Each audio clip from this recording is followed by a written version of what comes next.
কোনো একটা বুলেট এসে আমার বুকটা হয়তো বিদ্ধ করে দিয়েছে এবং সেই মিছিলে আমি হাসতে হাসতে আমি শহীদ হয়ে গেছি। আমি তখন হাসতে হাসতে আল্লাহর কাছে ভীষণ সন্তুষ্টি নিয়ে পৌঁছতে চাই যে আমি একটা ন্যূনতম ওই জীবনটা লিড করতে পারলাম, যে আমি একটা ইনসাফের হাসি নিয়ে আমি আমার আল্লাহর কাছে পৌঁছতে চাই। হায়াত মৌতের মালিক আল্লাহ, ন্যূনতম সিকিউরিটি নিয়ে চলাও হলো সুন্নাহ। কিন্তু আমাদের লড়াইটা হলো, আমার মা স্বাভাবিকভাবেই কান্নাকাটি করেন, আমার পরিবার সবাই। তো আমি আমার মাকে বলেছি যে দেখো, মানে আমরা যে লড়াই নেমেছি, আমার একটা মনে হয় কি কোনো রাজনীতিবিদের না বাসায় মৃত্যুটা হইতে পারে না, এটা কোনো ভালো মৃত্যু না।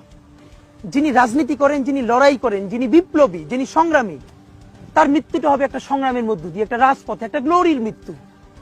আমি তো ভীষণ ভাবে প্রত্যাশা করি, আমি ছোটবেলা থেকে এই স্বপ্নটা দেখি, অনেক জায়গায় বলেছি যে একটা তুমুল মিছিল হচ্ছে অন্যায়ের বিরুদ্ধে, সেই মিছিলের সামনে আমি আছি, কোনো একটা বুলেট এসে আমার বুকটা হয়তো বিদ্ধ করে দিয়েছে এবং সেই মিছিলে আমি হাসতে হাসতে আমি শহীদ হয়ে গেছি।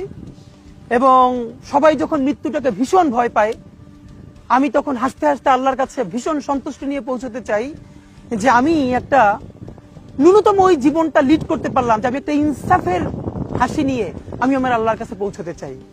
সুতরাং আগামী 50 বছর বাঁচলাম, কোনো ইম্প্যাক্ট তৈরি হলো না আমারে দিয়ে, দেশের জন্য, রাষ্ট্রের জন্য, উম্মার জন্য, জাতির জন্য।